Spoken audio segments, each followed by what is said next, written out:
Leslie Varenne, bonjour. Bonjour. Ça, par exemple, je ne sais pas si je le laisse au montage. Hein. Après, tu verras. Tous les quartiers d'Abidjan ont leur ligne de Badjan. Mes amis, je vous le dis, y en a même à Cocody. Peut-être bien qu'un jour, j'aurai une voiture. Pour le moment, en tout cas, je roule toujours en Baka. A jamais marché, à Bobo la guerre. Yo pour la bagarre. Allez, venez monter, monter, monter. À jamais marché, montez, montez. À Bobo la guerre. Montez, montez. Yo pour la bagarre. Aïe, aïe, monsieur, poussez un peu. Ok, ça y est, maintenant c'est bien sarcé. Ok, patron, maintenant on peut rouler. Monsieur devant, donnez l'argent. Et apprenti, je descends au banco. Monsieur derrière, donnez l'argent. Je l'ai dit, je le disais entre amis, je ne l'ai pas écrit parce que à l'époque, j'avais rien qui passait sur la Côte d'Ivoire, je n'avais pas fait de livre sur la Côte d'Ivoire, je suis indépendante, il n'y avait pas d'actu précise là-dessus, donc non, je ne l'ai pas écrit. Que tout le monde savait, quoi, c'était quelque chose que tous les observateurs savaient. On discutait politique, on savait très bien quand on discutait politique, on savait très bien que les élections allaient mal se passer. Aucun doute là-dessus.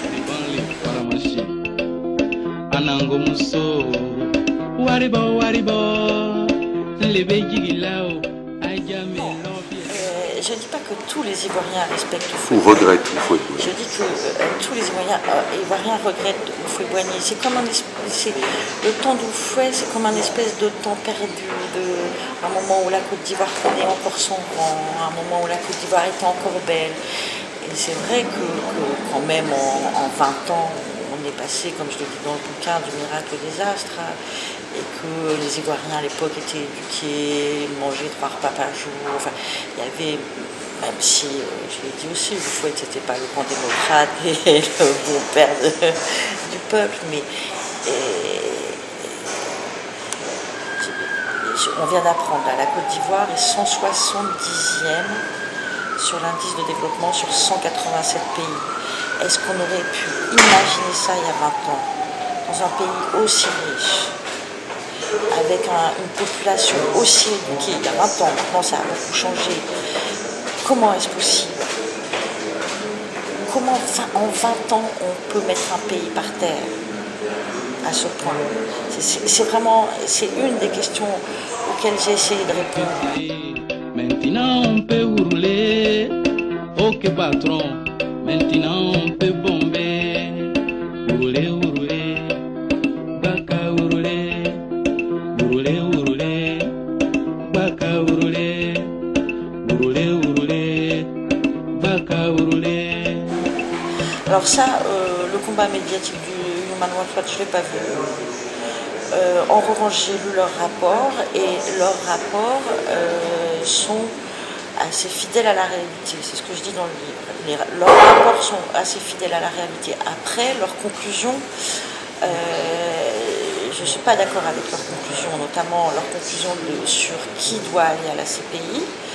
Mais comme toujours, je veux dire, c'est jamais aussi simple. C'est pas parce que Human Rights Watch est financé par George Soros qu'il n'y a pas à l'intérieur de Human Rights Watch des mecs qui bossent très bien et des gens qui font bien leur boulot et qui sont fidèles à la réalité.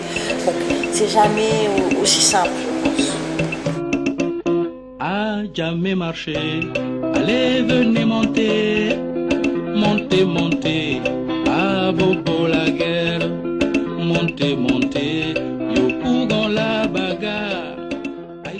Non, je ne dis pas qu'il est un économiste brillant, j'en sais absolument rien.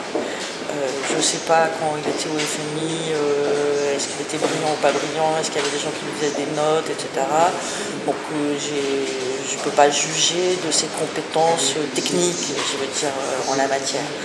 En revanche, c'est quelqu'un qui est un économiste libéral, qui le revendique et qui est nostalgique, je pense, lui aussi est nostalgique des années 90. Et on a un peu l'impression en ce moment, et c'est ça qui est assez étrange à regarder, on a un peu l'impression qu'il y a une espèce de nostalgie de la Côte d'Ivoire d'Houphouët et il gère le pays comme le pays était géré sous Houphouët.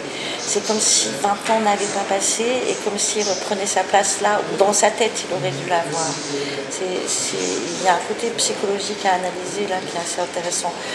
Maintenant, c'est un adepte de Milton Friedman. Donc, et il reprend aujourd'hui comme en 90, on voit bien la dévaluation du franc CFA, ce que ça a été pour l'Afrique, et aujourd'hui comme en 1990, il reprend des vieilles recettes qui ne marchent pas, c'est connu, en plus qui vont complètement à l'encontre des diagnostics qui sont faits aujourd'hui, où on sait que pour relever un pays, il ne faut pas plus. On ne peut pas relever un pays comme la Côte d'Ivoire en demandant aux investisseurs privés de venir relever le pays. Ils ne viendront pas, il n'y a pas de sécurité. Donc au contraire, il faudrait plus d'État. Mais je pense que Alassane Ouattara a 70 ans, qu'il est persuadé que c'est ces recettes-là qui marchent et que ce sont les bonnes recettes et que c'est Milton Friedman qui avait raison et il ne se remet pas en cause et à mon avis c'est une des raisons de son échec futur, de son échec annoncé. Maintenant c'est bien sarcé, ok patron, maintenant on peut rouler, monsieur devant, donnez l'argent et apprenti. Je descends au banco. Oui, il peut y avoir un État en Côte d'Ivoire. Grâce aux Ivoiriens. Grâce au peuple ivoirien, je pense. Qui a une capacité de pardon. Il y a des restes en Côte d'Ivoire de l'éducation des Ivoiriens. C'est vrai que les enfants n'ont pas beaucoup été à l'école ces 10 dernières années, mais les Ivoiriens sont éduqués, ils ont la capacité de pardon.